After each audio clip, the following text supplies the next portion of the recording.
Olá, tudo bem? Muito bom dia para todo mundo que está assistindo. Muito bom dia para quem está assistindo pela primeira vez. Quero dar as boas-vindas. Obrigado pela tua participação. E também para quem já frequenta os seminários do grupo de estudos do laser, sejam bem-vindos. Para quem não almoçou ainda, né? Um bom dia, e para quem já almoçou, boa tarde. Essa sexta-feira olímpica de feriado, para alguns, não para outros, né? O nosso assunto é extremamente interessante, porque ele é um desdobramento de uma série de perguntas que eu venho recebendo por e-mail, às vezes pela rede social, sobre qual é que é a vantagem dos fundamentos que eu tenho que aprender de física do laser, e qual é que é a sua aplicabilidade, para que ele serve, por que eu não já vou direto para os protocolos, por que eu já não vou direto para os manuais, por que eu já não saio aprendendo. E aí a gente tem que resgatar algumas coisas muito relevantes desse assunto, que é que o conhecimento acerca das características dos fótons e da luz é sem dúvida alguma a base para todas essas aplicações diagnósticas e terapêuticas, seja na área médica, seja na área da estética, que é onde hoje se mais aplica os princípios do laser e da luz. Então o conhecimento sobre os princípios físicos do laser, ele soluciona todo o mistério que é acerca dessa tecnologia. E por essa razão, o nosso seminário do grupo de estudos do laser de hoje vai ser justamente pontuando as partes mais importantes sobre a interação do laser nos tecidos, que na verdade, nada mais são do que as propriedades ópticas dos tecidos, né? E como a gente tem 30 minutos, sempre é uma reunião breve e continuada, a gente vai ter oportunidade de continuar esse assunto na próxima semana.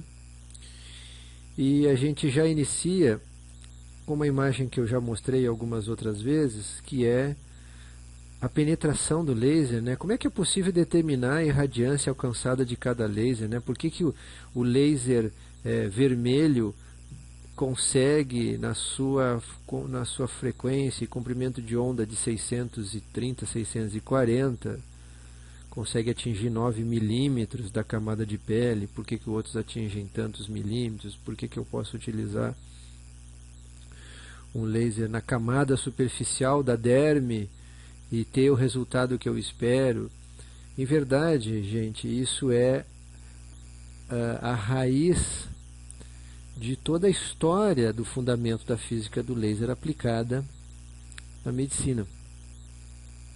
E para que isso fosse possível, a gente deve, desde a invenção do laser, a praticamente o que permitiu isso, que foi o próprio Albert Einstein, quando desenvolveu o conceito teórico da luz, viajando em ondas de partículas, ou seja, os próprios fótons. E é a partir desse princípio do entendimento dos fótons, e naturalmente depois da emissão estimulada, que é a capacidade de ficar repetindo essa emissão, é que aconteceu realmente de se poder produzir uma tecnologia que chegou ao nível que nós estamos. E é natural, não adianta apenas saber o alvo do tratamento, não adianta querer saber, eu vou tratar uma pinta, eu vou tratar um pelo, eu vou tratar uma acne, eu vou tratar um folículo, eu vou fazer uma remoção de uma lesão, eu vou fazer uma excisão cirúrgica laser, e que sem dúvida alguma refere muita precisão. Não adianta querer saber comprar uma máquina, não adianta querer já utilizar diretamente até mesmo o protocolo. É um conhecimento que não é tão simples de ser entendido, até porque o conhecimento clínico é uma parte, mas o conhecimento físico é mais essencial ainda para que haja um sucesso terapêutico. Então, sem dúvida alguma, saber reconhecer as propriedades ópticas dos tecidos são os pontos chaves para saber a hora certa de fazer o tratamento, saber o tempo certo de exposição daquele tecido sob o efeito do laser ou da luz definida. Então, vejam aqui a quantidade que a gente tem de elementos. Eu só citei alguns gráficos aqui, é um pouquinho assustador. Nossa, eu vou ter que ficar aprendendo tudo isso. Se é o interesse de querer atingir a alta performance de uma tecnologia como essa, não dá para abrir mão do conhecimento básico e fundamental, e principalmente a necessidade de ficar aprofundando ele continuamente, até porque o conhecimento que eu adquiri com isso não foi num curso de final de semana, não foi num curso de 6 meses, foram uma sequência de estudos dentro de um próprio mestrado, e naturalmente depois o aprofundamento, o desdobramento clínico, o retorno de novo aos princípios teóricos por causa disso. E não quero deixar ninguém nervoso, não quero deixar ninguém apavorado. A reunião é justamente para favorecer o conhecimento. Então, tá aí uma mensagenzinha: não fica nervoso, é possível se alcançar esse conhecimento até de uma maneira mais fácil. E a gente está aqui para isso. O grupo justamente nasceu com o intuito de dar o embasamento teórico para as nossas linhas de pesquisa, porque a gente precisava fazer estudos de revisão, alguns ensaios clínicos, e eu percebi que se eu desse mais fundamentação para a minha equipe de pesquisa e os meus colaboradores, o resultado clínico seria melhor para o nosso estudo. Então, é por essa razão que o grupo de estudos existe. Eles estudam por vocês, por pessoas como vocês que estão aqui, ao invés de estar almoçando, comendo aí um filé mignon ao molho madeira, tomando uma dosezinha do seu vinho rejuvenescedor na sexta-feira, ou já até tomando o seu choppzinho, está aqui comigo nesse momento de interação científica do laser. Veja como, desde a sua invenção e disponibilização comercial, os lasers têm sido amplamente utilizados em medicina. No tratamento de tecidos biológicos moles, nos tecidos duros, até dente e outras áreas que a gente possa descrever aqui, o Excimer Laser, por exemplo, um ultravioleta de fluoro com argônio que age em 193 nanômetros, e com um pulso ultra rápido. Veja como a utilização na oftalmologia tem uma precisão muito grande. Até o laser de CO2 no espectro do infravermelho, que está aí com 10.640 nanômetros para intervenção cirúrgica. Então, praticamente a amplitude das terapias, até mesmo para uma laser terapia, uma fototerapia, o conhecimento dessas propriedades ópticas dos tecidos é importante. E a gente vai prosseguir apresentando a nossa base de referência para esse assunto, porque dentro do seminário do laser, uma das coisas que é o pilar do nosso conhecimento é porque eu não estou falando da boca para fora, não estou falando só de mim, não estou falando só do conhecimento que eu tenho, mas sempre tendo como referência um conteúdo teórico bem ilustrado ou de base científica para isso. Então, o nosso artigo de hoje é um artigo de 2016, de julho, agora recentemente, em que são apresentados, desde a física e da história dos lasers, as aplicações clínicas. Ele faz um retrospecto grande de todos os outros artigos que já foram apresentando sobre a revisão, a importância do conhecimento físico. E quem já é afiliado do grupo pode ir lá no site e solicitar esse artigo, assim como quem não é, pode se afiliar e poder ter acesso e solicitar.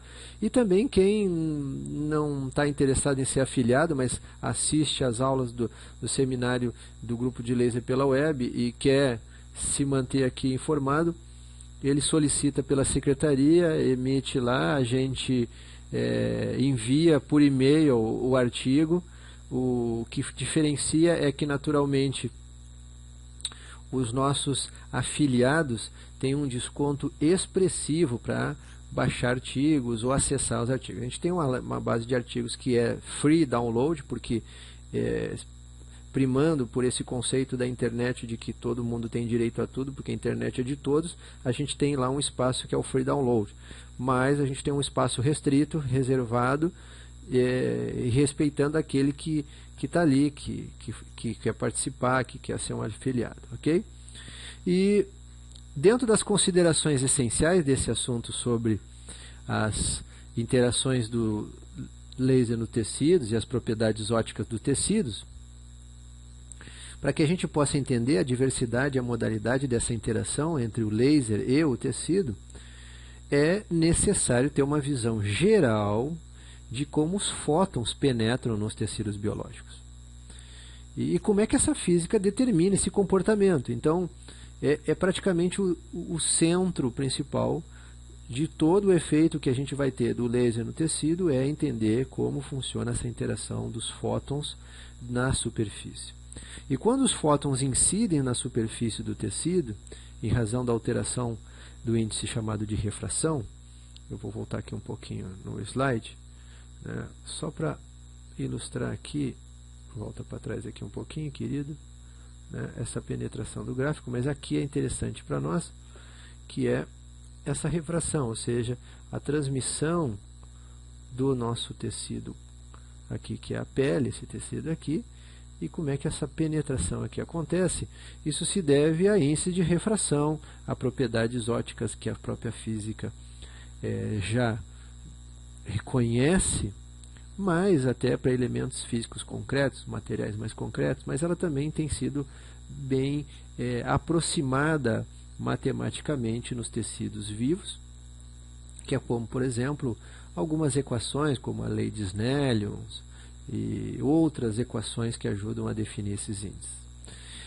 Mas o tecido e os fótons, eles podem ser dispersados, ou seja, alterando a sua direção de movimento de acordo com a função da probabilidade, que é até mesmo expressa por um coeficiente chamado de fator de anisotropia, e que se confunde às vezes com o absorvido.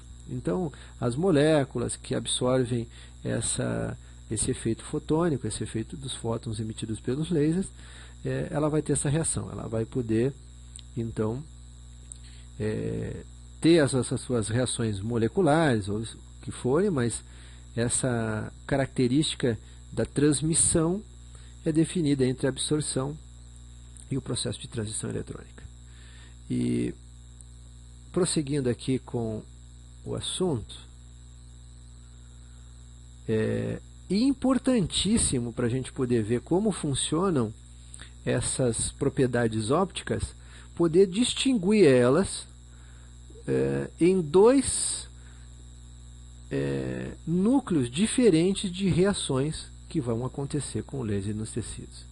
E a gente separa isso de forma didática, porque é um conceito determinado, em reações chamadas não termogênicas e reações termogênicas. Reações que não vão gerar calor e reações que geram calor nessa interação entre o laser e o tecido.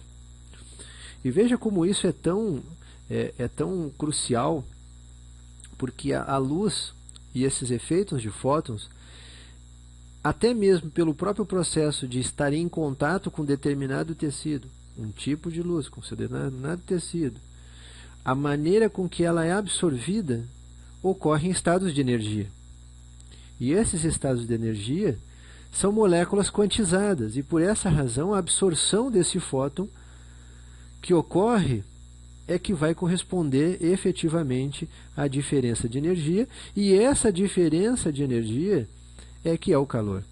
Então, às vezes, nós vamos ter uma absorção completa desses efeitos dos fótons, o que vão permitir com que haja uma reação não termogênica, e a gente vai ter reações em que essa diferença de estado de energia, por sua vez, quantificada pela absorção do fóton, e aí, nesse caso, eu preciso utilizar um termo importante, que é a absorção do fóton por um cromóforo, vai causar uma alteração quantizada, E na distância entre essas cargas de transição eletrônica, dentro do espectro ultravioleta, nós vamos ter então a geração de vibração das moléculas, transição vibracional e outras reações que vão naturalmente se determinar em uma reação termogênica ou não, ou seja, uma geração que vai gerar calor ou não vai gerar calor.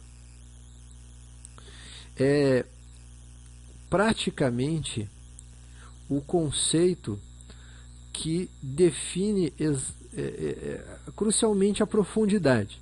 Então veja que, de acordo com a absorção ou a dispersão dessa luz, esse equilíbrio, esse balanço que vai ocorrer dessa energia gerada pelos fótons, nós vamos ter uma profundidade. E essa profundidade, naturalmente, vai indicar a capacidade de penetração desse laser. E, por sua vez, quem influencia na absorção ou na dispersão desse tecido biológico vivo, e nesse caso é um tecido vivo, né? Nós estamos falando de seja uma pele, seja um tecido adiposo, hipoderme, vascularizado ou não, uma superfície do couro cabeludo, enfim, todas as características biológicas que a gente está falando aqui de tecido.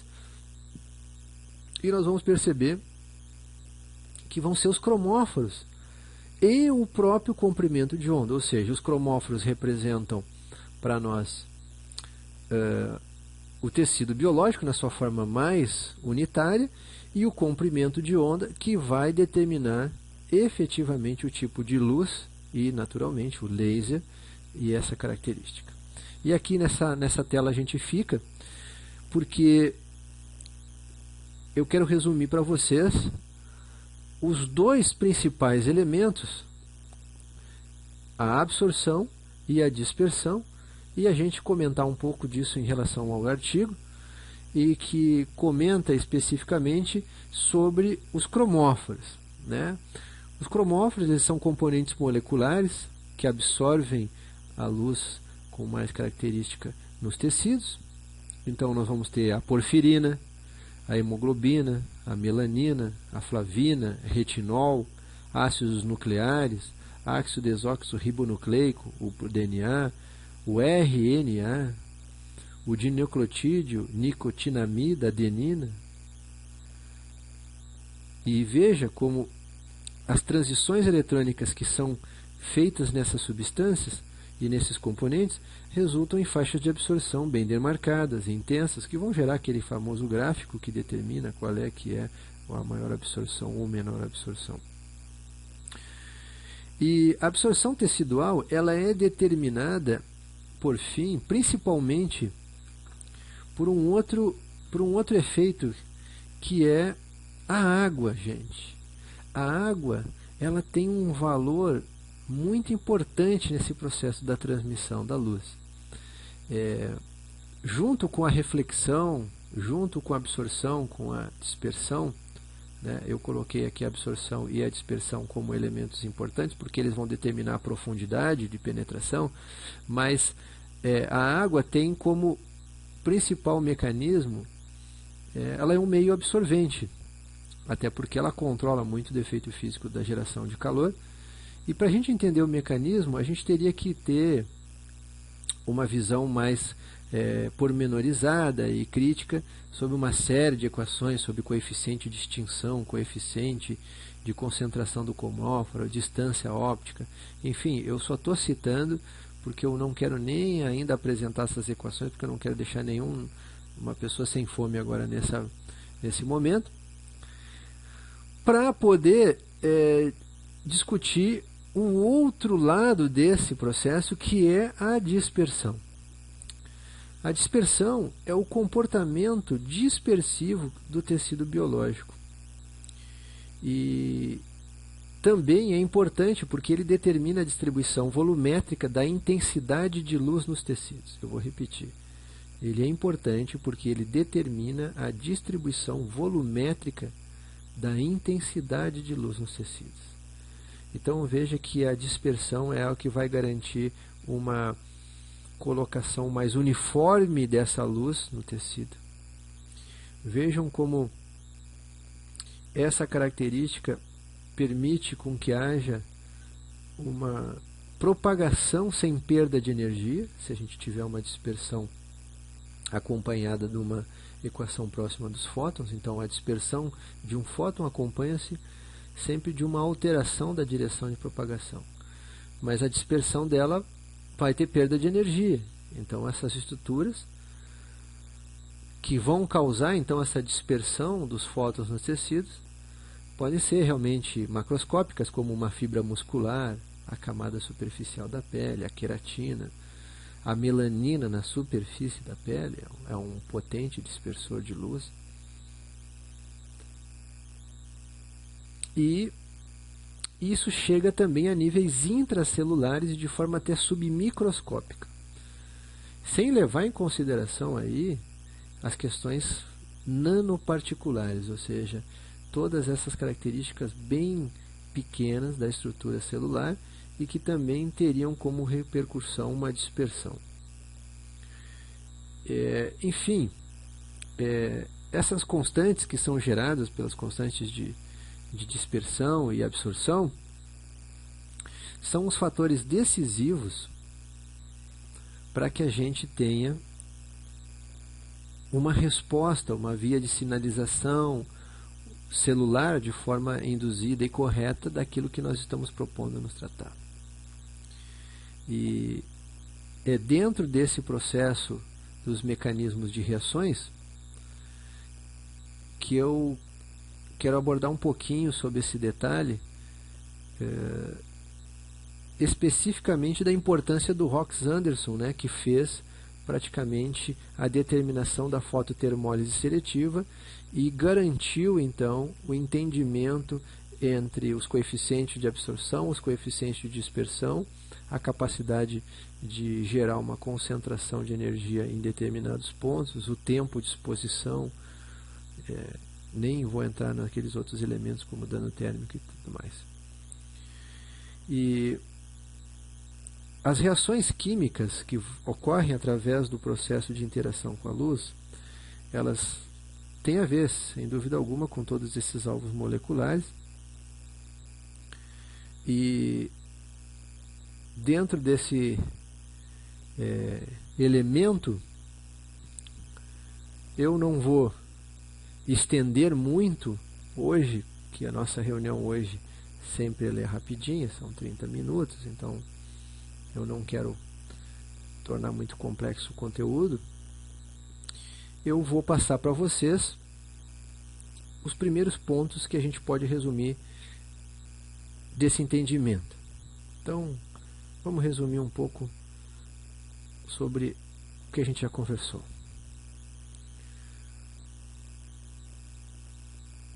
É importante procurar utilizar um laser com comprimento de onda, potência e energia, e principalmente com duração de pulso, a apropriada aplicação específica.